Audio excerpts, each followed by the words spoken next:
Hello, it's Meg, and today we have another spooky story time for you. And our story today is the classic Hansel and Gretel, the original by the Grimm's brothers.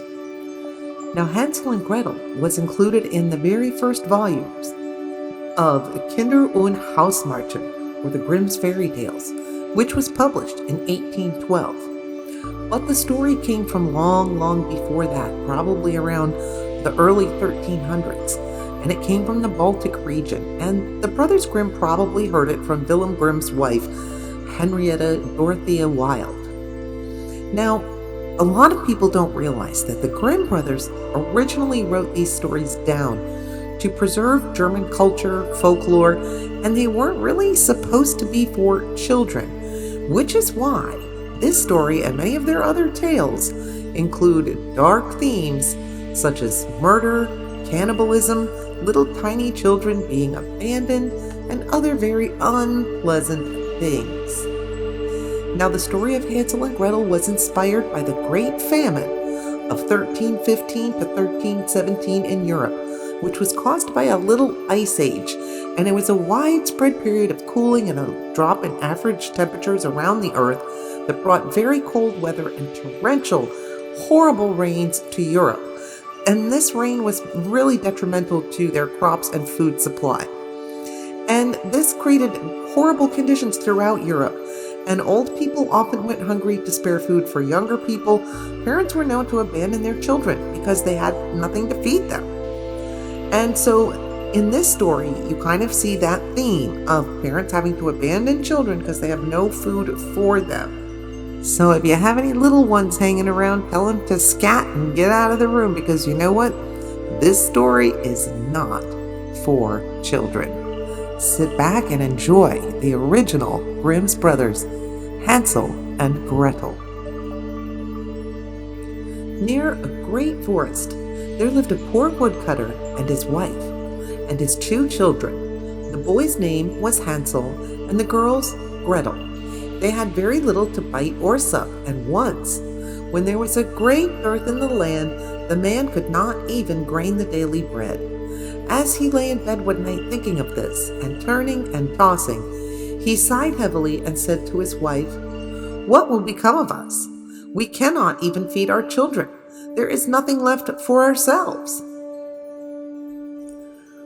"I will tell you what, husband," answered the wife. "We will take the children early in the morning into the forest, where it is thickest. We will make them a fire, and we will give them each a piece of bread. Then we will go to our work, and we will leave them alone. They will never find the way home again, and we shall be quit of them." "No, wife," said the man, "I cannot do that. I cannot find it in my heart to take my children into the forest and leave them there alone. The wild animals would soon come and devour them." "Oh, you fool," said she, "then we will all four starve.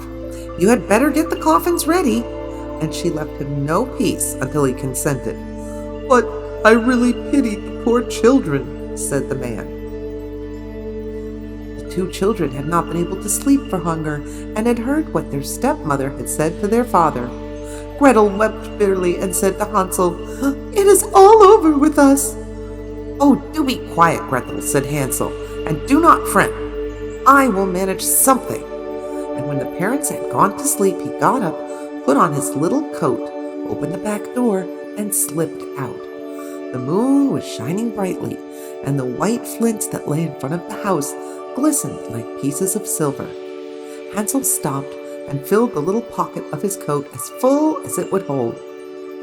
Then he went back again and said to Gretel, "Be easy, dear little sister, and go to sleep quietly.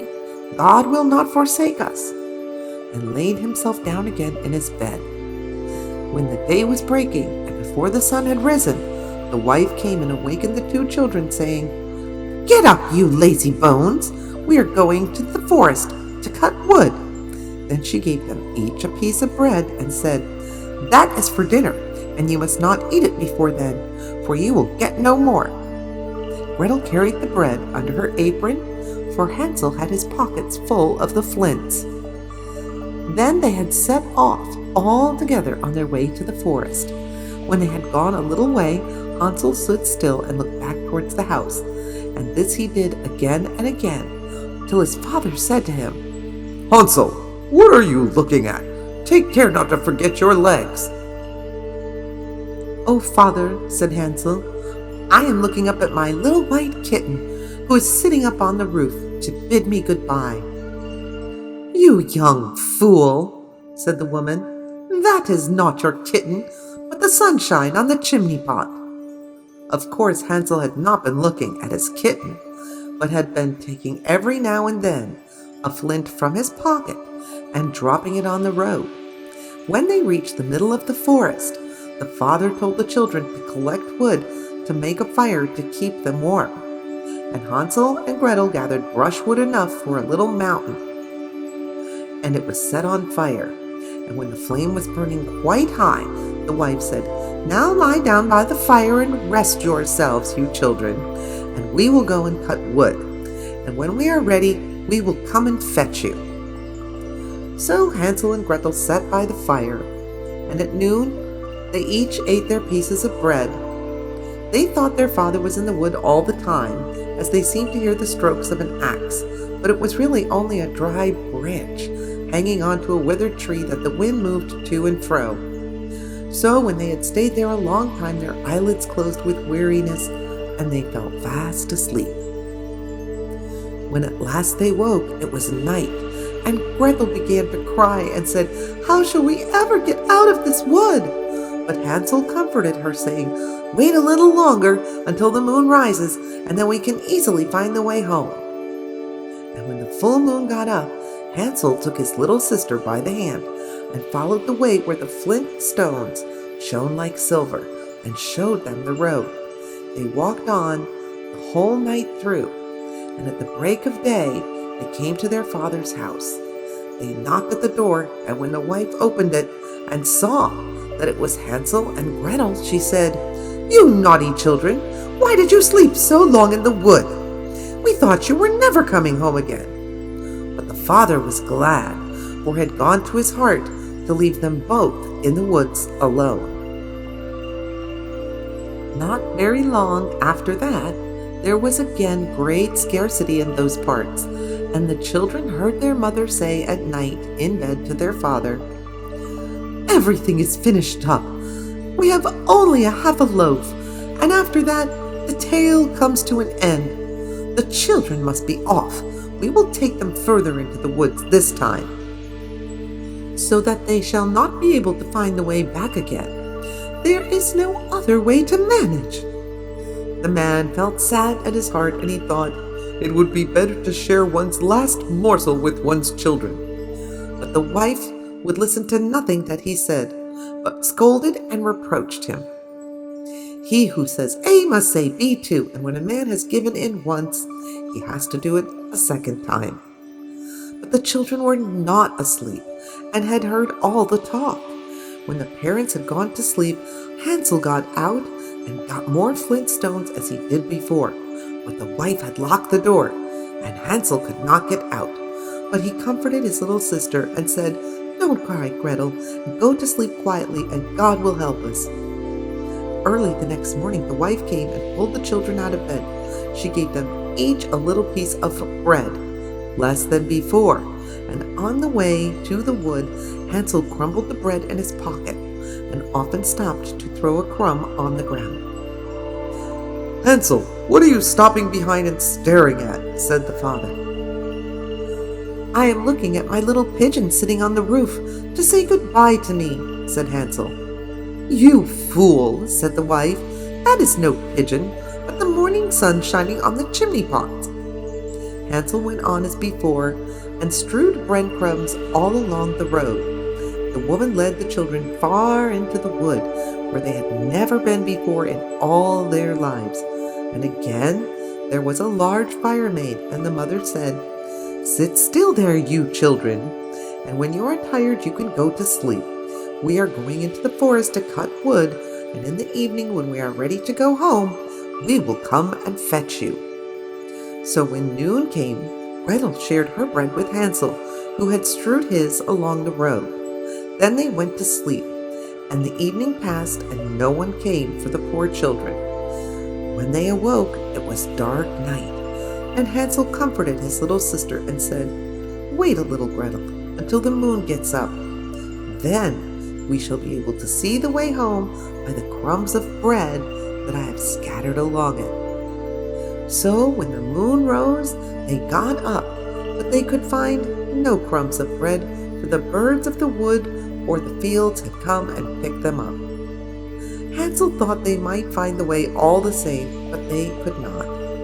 They went on all that night and the next day from morning until evening, but they could not find the way out of the wood, and they were very hungry, for they had nothing to eat but the few berries they could pick up.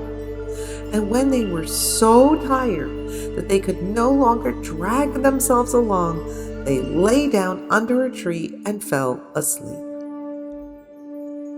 Now was the third morning since they had left their father's house. They were always trying to get back to it, but instead of that they only found themselves further in the wood. And if help had not soon come, they would have starved. About noon, they saw a pretty snow-white bird sitting on a bough and singing so sweetly that they stopped to listen. When he had finished the song, the bird spread his wings and flew before him, and they followed after him until they came to a little house, and the bird perched on the roof. And when they came nearer, they saw that the house was built of bread and roofed with cakes, and the window was of transparent sugar. "We will have some of this," said Hansel, "and make a fine meal. I will eat a piece of the roof. Gretel and you can have some of the window that will taste sweet." So Hansel reached up and broke off a bit of the roof just to see how it tasted, and Gretel stood by the window and gnawed at it. Then they heard a thin voice call out from inside,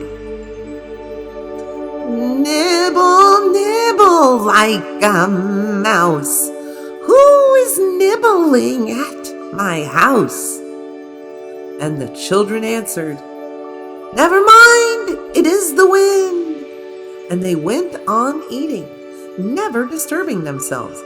Hansel, who found that the roof tasted very nice, took down a great piece of it, and Gretel pulled out a large round window pane and sat her down and began upon it. Then the door opened, and an aged woman came out, leaning upon a crutch.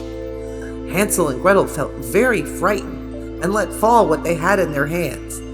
The old woman, however, nodded her head and said, "Oh, my dear children, how come you here? You must come indoors and stay with me. You will be no trouble."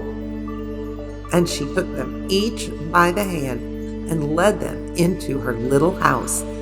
And there they found a good meal laid out of milk and pancakes with sugar, apples, and nuts. After that, she showed them two little white beds, and Hansel and Gretel laid themselves down on them and thought they were in heaven. The old woman, although her behavior was so kind, was a wicked witch who lay in wait for children and had built the little house on purpose to entice them. When they were once inside, she used to kill them, cook them, and eat them.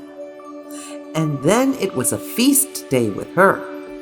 The witch's eyes were red, and she could not see very far, but she had a keen scent like the beasts, and knew very well when human creatures were near. When she knew that Hansel and Gretel were coming, she gave a spiteful laugh and said triumphantly, "I have them, and they shall not escape me." Early in the morning, before the children were awake, she got up to look at them, and as they lay sleeping so peacefully with round, rosy cheeks, she said to herself, "What a fine feast I shall have." Then she grasped Hansel with her withered hand and led him into a little stable and shut him up behind a grating. And a call and a scream as he might, it it was no good. Then she went back to Gretel and shook her, crying, "Get up, lazy bones! Fetch water and cook something nice for your brother. He is outside in the stable and must be fattened up, and when he is fat enough, I will eat him." Gretel began to weep bitterly, but it was of no use. She had to do what the wicked witch bade her, and so the best kind of victuals were cooked for poor Hansel, while Gretel got nothing but crab shells. Each morning the old woman visited the little stable and cried, "Hansel, stretch out your finger that I may tell if you will soon be fat enough." Hansel, however, used to hold out a little bone, and the old woman, who had weak eyes, could not see what it was, and supposing it to be Hansel's finger, wondered very much that it was not getting fatter. When 4 weeks had passed, and Hansel remained so thin, she lost patience and could wait no longer. "Now then, Gretel," cried she to the little girl, "be quick and draw water. Be Hansel fat, or be he lean, tomorrow I must kill and cook him." Oh, what a grief for the poor little sister to have to fetch water, and how the tears flowed down her cheeks. "Dear God, pray help us," cried she. "If we had been devoured by wild beasts in the wood, at least we should have died together." "Spare me your lamentations," said the old woman. "They are of no avail."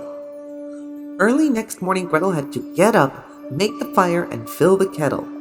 "First, we will do the baking," said the old woman. "I have heated the oven already and kneaded the dough." She pushed poor Gretel towards the oven, out of which the flames were already shining. "Creep in," said the witch, "and see if it is properly hot, so that the bread may be baked." And Gretel, once in, she meant to shut the door upon her and let her be baked, and then she would have eaten her. But Gretel perceived her intention and said, "I don't know how to do it. How shall I get in?" "Stupid goose," said the old woman. "The opening is big enough. Do you see? I could get in myself." And she stooped down and put her head in the oven's mouth, and then Gretel gave her a push, so that she went in farther, and she shut the iron door upon her and put up the bar. Oh, how frightfully she howled! But Gretel ran away and left the wicked witch to burn miserably. You evil children! Oh, you horrible children! No, I'm still ready to die! Gretel went straight to Hansel and opened the stable door and cried, "Hansel, we are free! The old witch is dead!" Then out flew Hansel like a bird from its cage, and as soon as the doors opened, how rejoiced they both were, how they fell upon each other's neck and danced about and kissed each other. And as they had nothing more to fear, they went all over the witch's house. In every corner there stood chests of pearls and precious stones. "There's something here better than flintstones," said Hansel as he filled his pockets, and Gretel, thinking she also would like to carry something home with her, filled her apron full. "Now away we go," said Hansel. "If only we can get out of the witch's wood." And when they had journeyed a few hours, they came to a great piece of water. "We can never get across this," said Hansel. "I see no stepping stones and no bridge." "And there is no boat either," said Gretel. "But here comes a white duck. I will ask if she will help us over." So she cried, "Duck, duck, here we stand, Hansel and Gretel on the land. Stepping stones and bridge we lack. Carry us over on your nice white back." And the duck came accordingly, and Hansel got upon her and told his sister to come too. "No," answered Gretel, "that would be too hard upon the duck. We can go separately, one after the other." And that was how it was managed. And after that they went on happily until they came to the wood, and the way grew more and more familiar, till at last they saw in the distance their father's house.